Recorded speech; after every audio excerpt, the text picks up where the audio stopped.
আজকে আপনাদেরকে ছোট্ট একটা স্টোরি শোনাই। হ্যাঁ, একটা ঘরের মধ্যে চারটা মোমবাতি ছিল। ভালো করে খেয়াল করবেন কথাগুলো। হ্যাঁ, একটা ঘরের মধ্যে চারটা মোমবাতি ছিল। তো সেই চারটা মোমবাতিরই আলাদা আলাদা করে একটা নাম ছিল।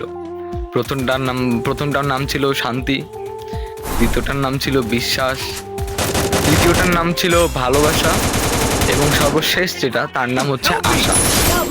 তো কি হলো জানেন, জ্বলতে জ্বলতে হঠাৎ করে শান্তি নামের যে মোমবাতিটি ছিল সেই মোমবাতিটি নিভে গেল, বুঝছেন?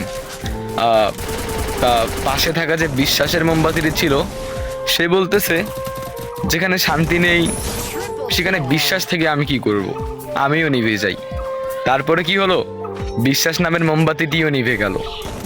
তো কিছুক্ষণ পর জ্বলতে জ্বলতে ভালোবাসা নামের মোমবাতিটি বলতেছে যেখানে শান্তি নেই, যেখানে বিশ্বাস নেই সেখানে তো ভালোবাসার কোনো মূল্য নেই, ভালোবাসা থেকে আমি কি করি, আমিও নিভে যাই।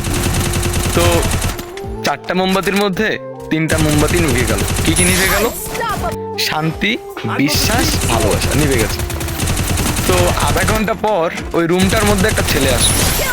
ছেলেটা এসে দেখলো তার তিনটা মোমবাতি নিভে গেছে।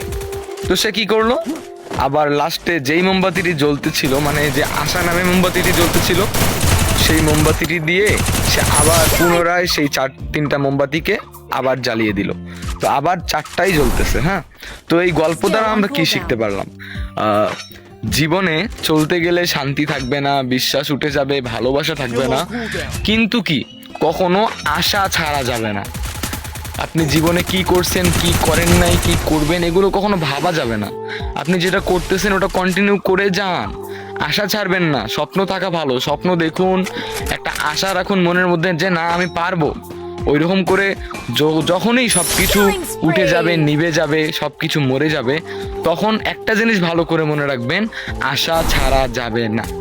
সো গল্পটার মানে কি বুঝলেন? যদি বুঝেন একটা ছোট্ট করে কমেন্ট করে যাবেন, আর যদি বেশি ভালো লাগে একটা শেয়ার করে দিবেন।